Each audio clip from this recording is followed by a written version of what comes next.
Hello दोस्तों, स्वागत है आपका हमारे channel career update bye engineer में। मैं हूं रंजन राज और एक नया अपडेट निकल के आ रहा है निमी की तरफ से CITS एडमिशन के रिगार्डिंग। आपको पता है जो CTI में एडमिशन चल रहे हैं उसके रिगार्डिंग एक नया अपडेट निकल के आ रहा है। तो सबसे पहले आपको अपडेट देखने के लिए, जिन लोग को नहीं पता है मैं बता दे रहा हूँ, सबसे पहले उनको निमी ऑनलाइन एडमिशन .in की वेबसाइट पर आ जाना है। आप यहाँ पे नीचे आएंगे तो देखेंगे कि जो आपको पता है कि थर्ड जो राउंड की काउंसलिंग हो चुकी है और उसका प्रोविजनल एडमिशन भी हो चुका है, साथ ही ट्रांसफ़र वगैरह भी सभी चीज़ें कंप्लीट हो चुकी हैं।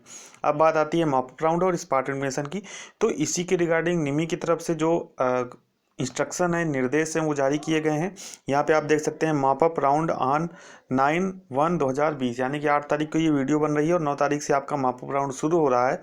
तो यहाँ पे इंस्ट्रक्शन सबसे पहले आपको अच्छे से रीड कर लेने हैं। तो आइए मैं इंस्ट्रक्शन डाउनलोड करता हूँ और आपको अच्छे से रीड करके उसे समझाता हूँ। देखिए, तो यहाँ पे मैंने जो है जो इंस्ट्रक्शन है वो डाउनलोड कर लिया है। तो आपको इसको ध्यान से समझना है। अब आपको समझना है कि मॉपअप राउंड कम स्पॉट एडमिशन CITS 2020।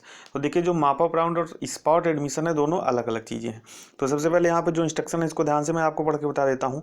इसमें लिखा हुआ है all vacant seat will be available for mop up round in respective of reservation. यानी कि ध्यान से समझिएगा, सबसे ज़रूरी पॉइंट आपके लिए यही है। यानी कि यहाँ पे लिखा हुआ है इन रिस्पेक्टिव ऑफ रिजर्वेशन, यानी कि रिजर्वेशन की अपेक्षा किए बिना। यानी कि अब जो भी कैंडिडेट मॉपअप राउंड में पार्टिसिपेट करेंगे उनका रिजर्वेशन वगैरह नहीं देखा जाएगा कि जनरल हैं, कि OBC हैं, SC हैं, ST हैं, इस तरीके का कोई रिजर्वेशन नहीं देखा जाएगा।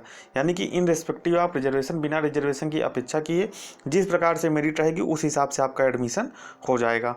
दूसरा है candidate who clear the AICTE 2020 cut off are eligible for CITS 2020 mop up round. यहाँ पे देखिए, कट ऑफ का आपका जो क्लियर होना जरूरी है। जो भी इन्होंने जनरल OBC के लिए बताई है, जैसे जनरल OBC के लिए 33 नंबर है और SC ST कैंडिडेट के लिए 20 नंबर है, तो वो कट ऑफ आपका जो है क्लियर होना चाहिए। अगली जो बात है इन्होंने लिखी हुई है candidate who have not registered so far CITS counselling can also participate in the mop up round by the paying off counselling fees. यानी कि अगर इसके पहले आपने कभी जो किसी भी काउंसलिंग में पार्टिसिपेट नहीं किया है तो भी आप इसमें पार्टिसिपेट कर सकते हैं। कैसे?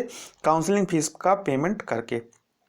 अगला है candidate who have paid their counselling fees earlier and who have not got provisional admission in all the 3 rounds can appear for mop up round counselling. यानी कि तीनों काउंसलिंग में आपने पार्टिसिपेट किया और आपको एडमिशन कहीं नहीं मिल पाया है तो आप क्या कर सकते हैं, इस मॉपअप राउंड में पार्टिसिपेट कर सकते हैं। लास्ट पॉइंट यहाँ पे देखिएगा, ये भी कुछ लोगों के लिए इंपॉर्टेंट है। यहाँ पे लिखा हुआ है already provisionally admitted candidate can not participate in the mop up round come spot admission. यानी कि अगर आप कहीं प्रोविजनल एडमिशन ले चुके हैं तो आप इस मॉपअप राउंड में भाग नहीं ले सकते हैं। ये पॉइंट कुछ लोगों के लिए जो है ज़रूरी था। अब यहाँ पे देखिए 9 तारीख से यहाँ पे सभी चीज़ें शुरू हो रही हैं। 9 तारीख से आपका जो है मॉपअप राउंड के लिए रजिस्ट्रेशन शुरू हो रहा है, यानी कि कल से। यहाँ पे देखिए लिखा हुआ है, सबसे पहले आपको लिस्ट चेक करनी है कि कहाँ पर कितनी सीट्स अवेलेबल हैं। फिर उसके बाद आपको अपना लॉगिन कर लेना है, जैसे कि आप पहले करते आए हैं, मेल ID और मोबाइल नंबर के द्वारा। इसके बाद आपको क्या करना है, select the institute of your choice, only one choice of institute is allowed. यानी कि जैसे आप ट्रांसफ़र कुछ लोगों ने किया होगा तो वो जानते होंगे, तो इसमें भी आप क्या कर सकते हैं, एक ही चॉइस को सिलेक्ट कर सकते हैं, एक ही कॉलेज को सिलेक्ट कर सकते हैं। अगर आपने पहले काउंसलिंग फीस नहीं जमा किया है तो आप काउंसलिंग फीस पेड करेंगे, और अगर पहले जमा कर दिया है तो कोई फिर से जो है पेड करने की ज़रूरत नहीं है। इसके बाद क्या कर देना है, आपको अपनी सीट लॉक कर देनी है। और ये प्रोसेस जो है 9 जनवरी को शुरू होगा, शाम को 5:30 बजे तक ये चलेगा। उस समय जो भी आपने चॉइस भरी है, लास्ट जो चॉइस है वो आपकी क्या हो जाएगी, लॉक हो जाएगी।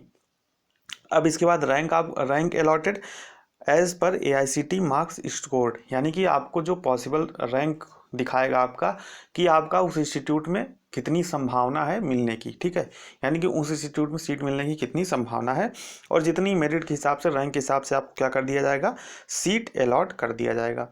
इसके बाद क्या हो जाएगा, अलॉटमेंट 10 तारीख को आपको मिल जाएगा। तो कैंडिडेट जिनको मिल गया है कॉलेज वो जाके नियरेस्ट NSTI में अपना प्रोविजनल एडमिशन कंप्लीट करेंगे।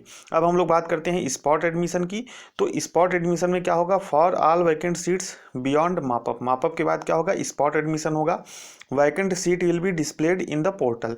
यानी कि 11 तारीख को आपको क्या दिखा दी जाएगी, जो भी अवेलेबल सीटें होंगी हालांकि बहुत ही चांसेस कम है, क्योंकि जब मापअप राउंड में सभी सीटों को जनरल कर दिया जाएगा तो वहाँ पे सभी जो कैंडिडेट अभी तक बचे हुए हैं, जो भी कट ऑफ पा रहे हैं, वो क्या कर लेंगे, एडमिशन ले लेंगे।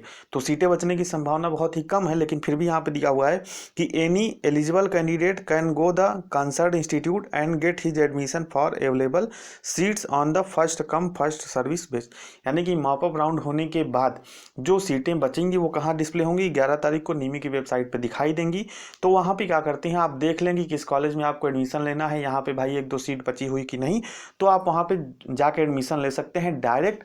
और किस बेसिस पे दिया जाएगा, जो पहले आएगा और वो पहले पाएगा, इस बेसिस पर क्या दिया जाएगा, एडमिशन दिया जाएगा। अगला पॉइंट है candidate will have to complete the admission by paying required admission fees at the concern institute. यानी कि उसी समय आप अपना फीस पेमेंट करके तुरंत एडमिशन ले सकते हैं अगर सीट कहीं पे बची हुई है तो कल से आपका जो है मॉपअप राउंड शुरू हो रहा है। तो जिन लोगों को अभी इंस्टीट्यूट नहीं मिल पाया है वो निराश ना हो, क्योंकि बहुत सी जो है सीटें खाली हुई हैं, और जब कैटेगरी का कोई उसमें क्राइटेरिया नहीं रहेगा तो आपको भी सीट मिल सकती है। तो जिन लोगों का नहीं हुआ है मॉपअप राउंड में जरूर पार्टिसिपेट करें। साथ ही अगर आपकी कोई दुविधा हो तो आप नीचे कमेंट कर दीजिए, मैं उसका रिप्लाई करने की पूरी कोशिश करूंगा। वीडियो पसंद आया तो लाइक करिए और शेयर करिए अपने दोस्तों के साथ। साथ ही चैनल को सब्सक्राइब नहीं किया तो सब्सक्राइब कर लीजिए CTI से जुड़ी हर अपडेट के लिए। तो मिलते हैं नेक्स्ट वीडियो में नए अपडेट के साथ, तब तक बने रहिए हमारे साथ। बहुत बहुत धन्यवाद।